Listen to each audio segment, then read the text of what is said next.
Want to work from home now? You can do that. You want to go to school from home now? You can do that. If you want to get food but don't want to drive to the place, you can do that. If you want to watch movie and TV shows but don't want to go to the theater or buy DVDs, you can do that. If you go back even like 20 years, almost none of that stuff was possible. Also, we can't forget about the convenience of shipping as well. Now, as much as I don't like that egg-headed looking ass nigga Jeff Bezos, he kind of gave us prime shipping. I have to love him for that. You can get anything delivered to you within 2 days now. And it's not just prime shipping, like it's nearly from anywhere. If you want to order a specific thing from anywhere nowadays, you typically get it at the latest in a week. But comparing it to how bad shipping was back then, first off, you had to call a number to even place your order for anything. Then you had to give all of your information on the phone. And also, there was no guarantee that you was finna get what you ordered. I can only imagine how easy it was to scam people with fake things back then. But the main part is the shipping. I know damn well that it took centuries to even get what you ordered. Now, the earliest we can get our orders is 2 days or even the same day sometimes. Back then, you were lucky if you even got your shit in a week at the earliest. Like, they had turtles moving packages back in the good old days. You would get your stuff in like 2 to 4 weeks normally. If it takes that long for an order now, we just request a refund because ain't no one got that much patience. So good luck trying to order that specific shampoo and conditioner you like that's not in stores when it runs out. It'll be there in 2 to 4 weeks, so you're just gonna have to rock it using water only. And before I end this video, I'm just gonna make one more point.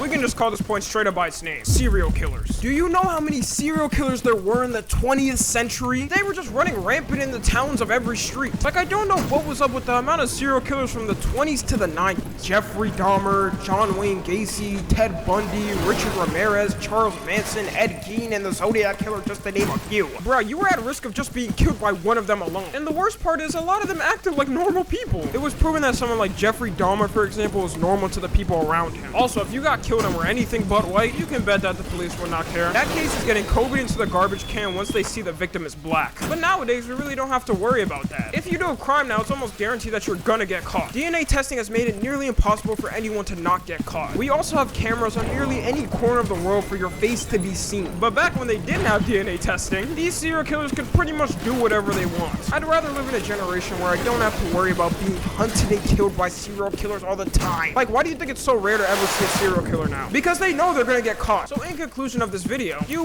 weren't born in the wrong generation. You might like things from older generations, such as their music or fashion, but that doesn't mean you just magically fit in with them if you went back in time. If anything, you would be the weirdo that no one would understand. I think people think this just because it's easier to look back at old things and see how good it looked and not look at the bad. Like, I can imagine kids from the 80s looking back at the 20s and thinking they're born in the wrong generation as well. Can you imagine this happening in the future? You know how annoyed I'm going to be if kids in the future look back at our generation and say this shit as well? Posting nostalgia compilations of 2022 with the corn kid and period girl. I'm just gonna give up on life at that point. Anyways, you already know what to do. Follow my Instagram, Twitter, and TikTok. As always, I love you guys consensually. And until next time, I'm out.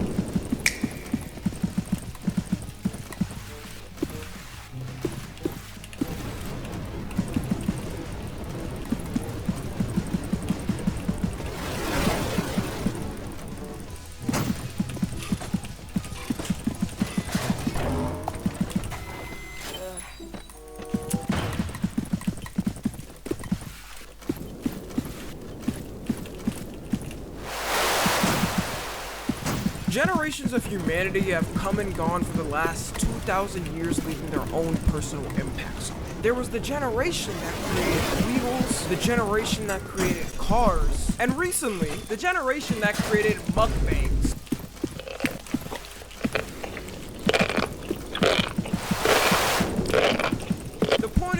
Born in the 1200s or 2000s, every generation has their impact they created onto society. And today I want to run through every generation's most terrible, garbage, and trash faults left onto this world. I'm mainly going to be talking from an American and Western perspective because that's simply what I know. And let's start off with none other than boomers. Boomers are people born from 1946 to 1964. Damn!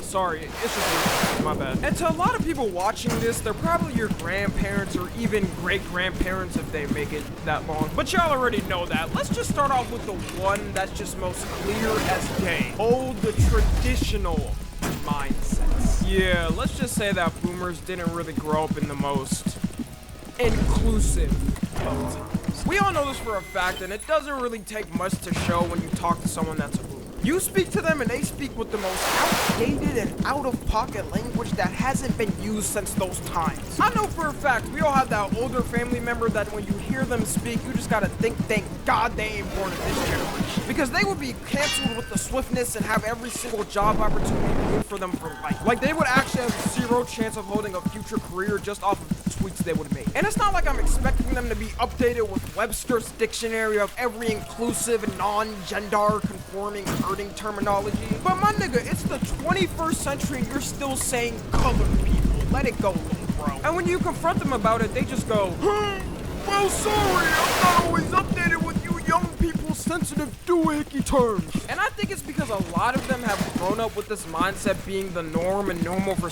so long that they don't want to change it at this point. Like, you can tell boomers are stubborn just by looking at politics. Politics is basically a nursing home at this point. All they have to do is change the logo of the White House to say nursing home. The last two presidents have been absolute depleting fossils. And everyone else in that shit is too. You got niggas freezing up on stage like Eminem did at 8 Mile. There needs to be a point where the younger generations step in there and tell them it's time for a nursing home. They have no choice. And when I say traditional mindset, people immediately assume I'm talking about the husband and housewife thing. But no, I have no problems with anyone who wants to do that. It's 100% your choice. And if it works no matter the generation. Boomers will also complain about how the younger generations aren't already financially set, talking about